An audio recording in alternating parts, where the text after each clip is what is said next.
This is hot. Hey, it's me, Leah with Charlie Darwin Textiles, and today I want to talk about some bizarre sewing tricks. I have posted over 33 plus videos in the past year, and you all have really showed up in my comments with some even more cool ideas than what I've put out into the world and thrown at you.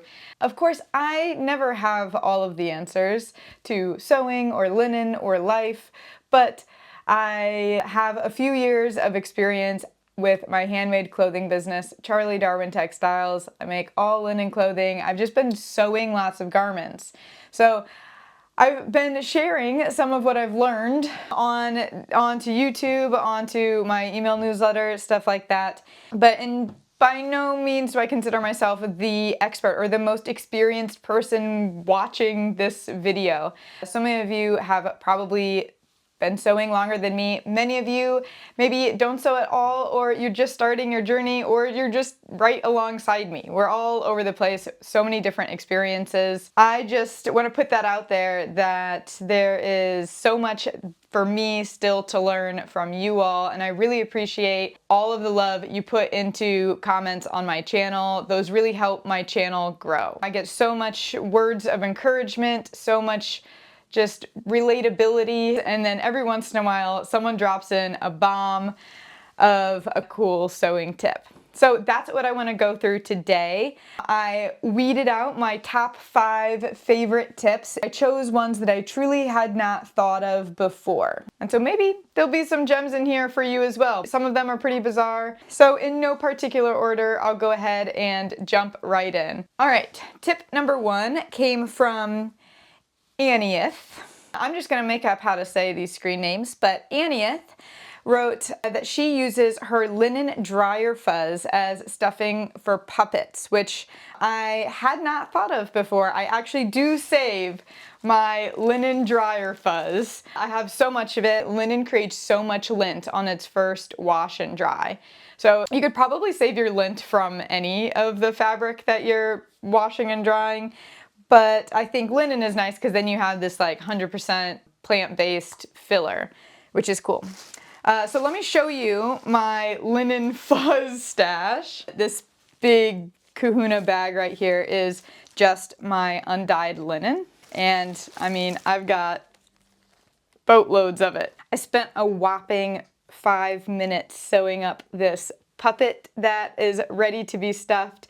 I made it a black cat to match my real life black cat. And so I'm going to test out how the linen looks and feels inside of a tiny puppet. I think what's awesome about it is a way to reuse what you've already got without having to use straight up scraps. Because I know some people have used like fabric scraps before as stuffing and report back that it can be a little bit hard, a little bit uncomfy. And plus, something as small as a little puppet would need a material that can sort of break down real small to get in the little nooks and crannies. And I think that the lint has that more small particle tear apart ability that it can be jammed into the crevices. Now, the embarrassing part about this puppet is that I made the opening at the cat's butt. Unfortunately for this little kitty, I'm gonna have to shove all the stuffing up its butt, so just please bear with me. It is squishing really well. Oh my god, it's a little annoying. What I've actually been saving my linen lint for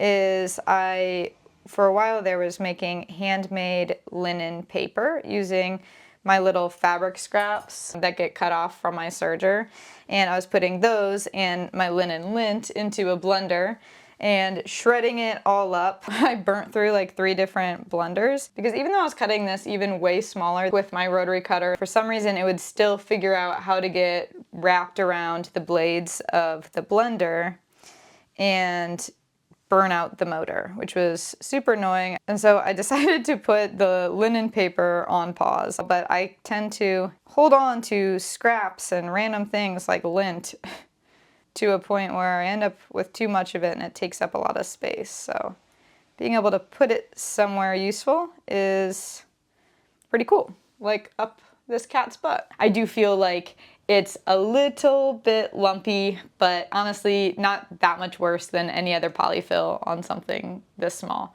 So I could embroider like a little face on here, and I just made this out of my linen fabric scraps as well. Cool. Thank you so much for this tip. Definitely gonna use it in the future. The next tip that I absolutely love is from @dressmaking. She has set up her sewing machine at a standing height. The second I read that, I was deeply jealous. I think it sounds good to me for multiple reasons. One is that I'm working on my posture always. I am also always failing at working on my posture. So between being on my computer and at my sewing machine, I get pretty bad posture with my shoulders. I love the concept of just walking up to a sewing machine and just going for it, and that way you're also sort of standing, walking between your cutting table and your sewing machine. I absolutely love the concept. I personally don't have the right room set up. I don't have like a standing desk. My machine's pretty just seat level down here, but I am going to take my machine and put it up on my cutting table, which is standing height, and see how that feels, just so I know if I hopefully one day move into a different, bigger, or just different sewing space, I'll know how it feels if I want to sort of upgrade to a standing sewing machine. So let's go ahead and try that out and see what that feels like. Okay, so I guess theoretically I just would walk right up. Oh yeah, baby. And then I could dance around. I could be dancing and then sewing.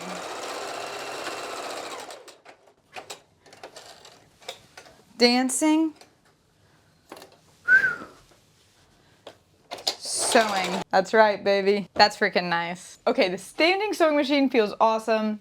Huge fan, 10 out of 10, would recommend. If you're setting up a new space or like you're getting a new desk, I always want you to know you already have enough. You've got it going on. You are rocking your world. You're rocking my world. We all already have enough, but if you happen to be resituating your sewing space, this is something to consider, is standing at your sewing machine, getting a higher table or something that elevates your machine up a little bit higher. I think that would just be so nice for like being able to move between spaces if you're someone who typically likes a standing desk. All right, thanks so much, Dressmaking, for that tip. Really happy for you that you have that going on in your sewing room. I think I'd love to try it in a more permanent setup sometime in the future. All right, this next tip comes from Utah Gmon 99. Freaking awesome screen name, love it.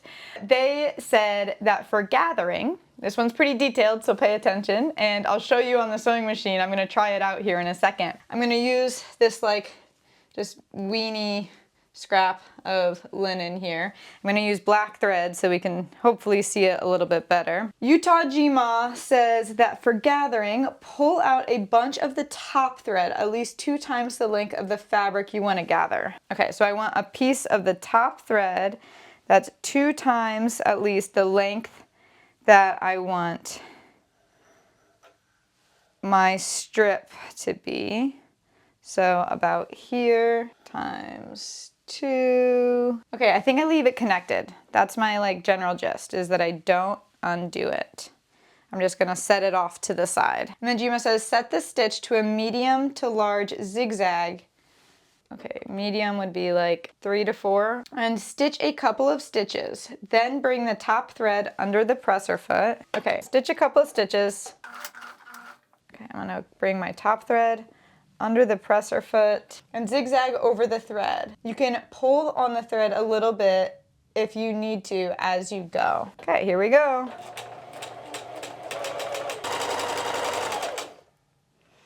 Okay, now I don't know if I'm supposed to backstitch or not. I feel like I'm going to, because I'm not pulling the zigzag one, I'm pulling my other one.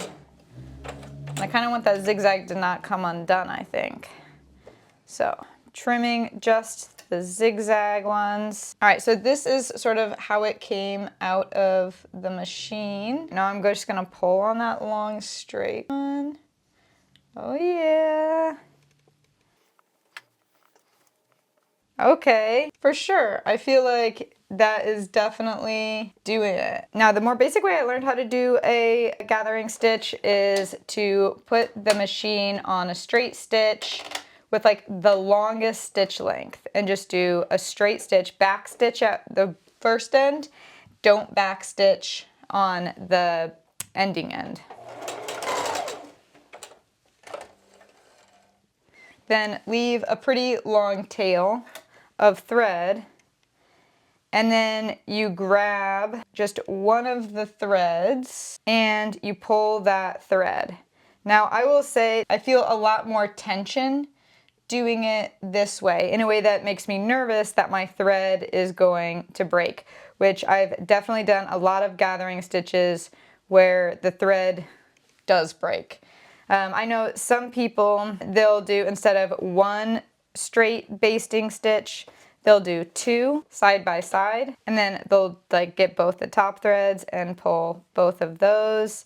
And I think that definitely feels smoother, but I will say I still feel tension, like one of these threads could break, and I kind of have to shimmy it a little bit more. So I guess if I was going to rate these three different methods on what feels easiest, I think Gma's version definitely has the most ease and fluidity. I feel the least like it's going to snap the thread on me. It's really easy to glide and get to the length you want, but then it does also come undone a little bit more easily. You would definitely want to, once you get it the right length, pin it down. I think having the two parallel stitches next to each other is probably like the cleanest look, but takes a little bit longer, and I think it has a little bit more friction to try and gather the fabric up on the thread. All right, Utah Gma, you have rocked our world with your cool gathering trick. I definitely want to try it next time I'm sewing a garment. And if you want to try sewing a garment with Gma's trick, then check out my saltwater sewing pattern. It has a ruffle on the sleeve and a ruffle around the bottom hem of the shorts. Really fun, easy, quick sew. I think you'll love to try out this trick on it, and let me know how it goes. Okie dokie, so this next tip comes from Eric File. They've got a tip for how to get gunk off your iron, which happens to me every once in a while, and I actually just used their tip to get kind of chunky nasty off of the bottom of my iron. So Eric File's tip is I use Crest Cavity Protection toothpaste to clean my iron. It's their basic, least expensive toothpaste, and I get it at the Dollar Tree. Just put some on a damp wash rag, then rub on a warm iron, and the glue from the interfacing, etc., is wiped away, and your iron smells minty fresh. Nice. Asterisk. Be careful to make sure you fold the wash rag thick enough so that you don't burn yourself on the hot iron that you're cleaning.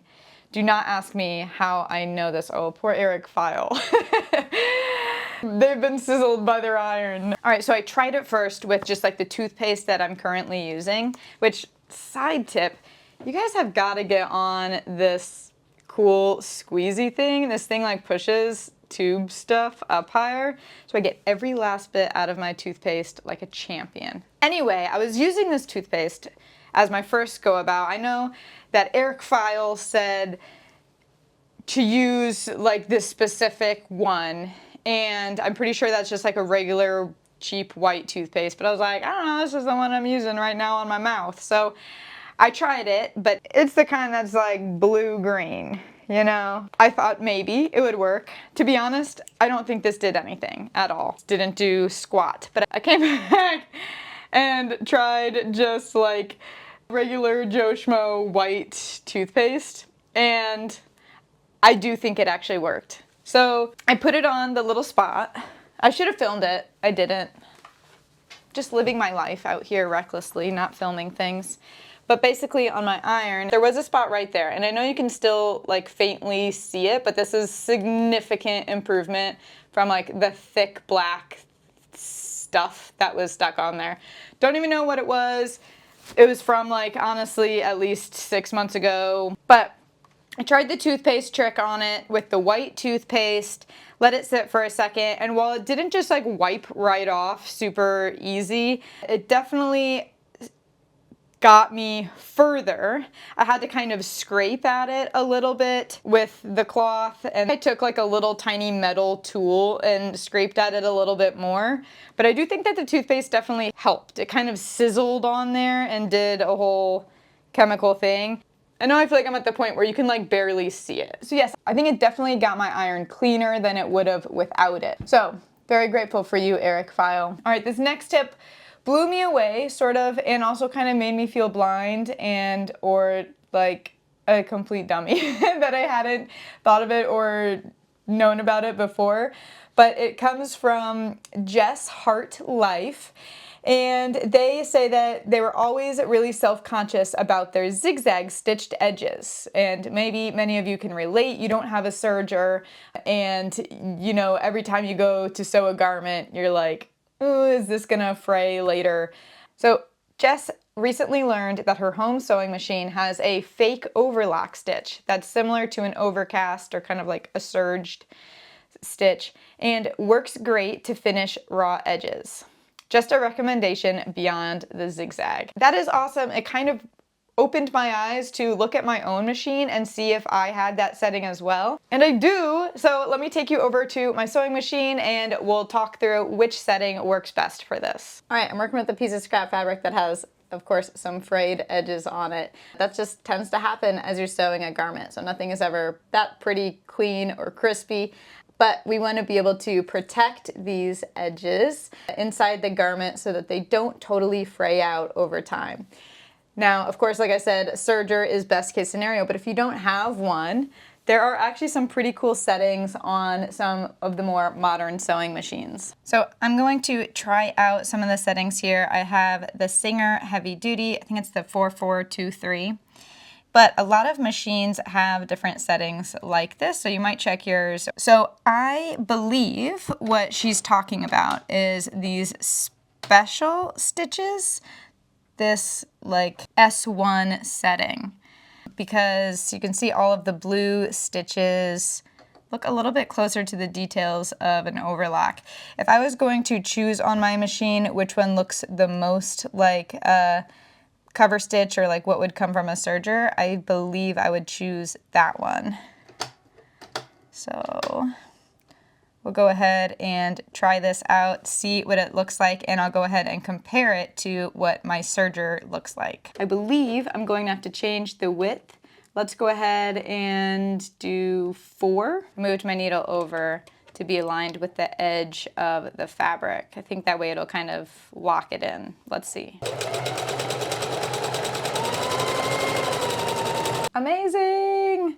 So I didn't go all the way off the edge of the fabric, which I think I could have. I got a little bit closer down here, but I wonder if I came in with my scissors and just trim it up without actually cutting into that thread, the sewing machine thread. It seems like a pretty good solution to lock in a seam allowance. Now let's compare it to my serger. All right, my serger thread is white. Sorry about that. I'm not switching out the thread just to show you, but we've got our serger thread up here in white, and we've got that faux overlock stitch down here in the black. And I think my serger definitely has like a much closer wrap, like each stitch is a lot closer. But not bad for something that all-in-one sewing machine was able to do this. Now let me kind of pull at it a little bit and see if I can get it to fray, give it some real wear and tear. I did get these sort of loose lemons sticking up, but I think if you just trim those, I really believe this would hold pretty well. Of course, I would also do like the regular straight stitch for making the seam, and then to protect the seam I would do this stitch, you know, right outside so that it doesn't unravel over time. I think that one's pretty cool. Definitely would recommend to a friend. Check it out if your sewing machine has this capability. All right, so those are my top 5 favorite tips from the past year. that I found in the comments section of my YouTube videos. So yeah, comment section. Of course, I'm anticipating when I first started putting videos on YouTube that people are only going to be rude in the comments. Like, that's just the space for it. And that wasn't the case at all. I couldn't believe the level and depth of like connection I was getting through the comments section that I hadn't experienced before. No one's like commenting real content on Instagram. It's like emojis and like 5-word sentences, if they're commenting at all. And so switching to YouTube, I was blown away that people would write me like a paragraph or two in the comments, and in that paragraph or two, they were really trying to connect with me. Like, there was something I said in my video and they could relate, and it was like a real human interaction, similar to kind of like emailing or something like that. So that felt so amazing to get that depth of connection. I think for a really small channel, I have a pretty high rate of comments, in my opinion. So I'm really proud of that, and I'm really proud that I'm creating content that feels worth engaging with, and that you feel safe and confident, you know, writing to me. And then I also feel just so grateful for that, because comments are a huge part of, you know, showing the algorithm that this video is interesting and engaging enough that YouTube should now push it out to more people. And so every time you leave a comment, it really does help my channel. I really seriously appreciate that. And even if it's not a nice comment, you're still doing me a service. So any type of engagement helps, although I prefer the nice ones. I really do appreciate just how much you all comment in my YouTube videos. This has been a super fun video for me to put together. I hope you've enjoyed it. And if you're hungry for even more sewing tips, go ahead and check out Sew It Faster. That's my video where I show you how to sew more efficiently. I have a few tips and tricks in there that I think can really help reduce stress and increase your stamina and your pizzazz as you're sewing. So check out that video next and subscribe to my channel so you know when my next video is live. All right, love you all. I will see you in the next one. Stay warm. Bye-bye.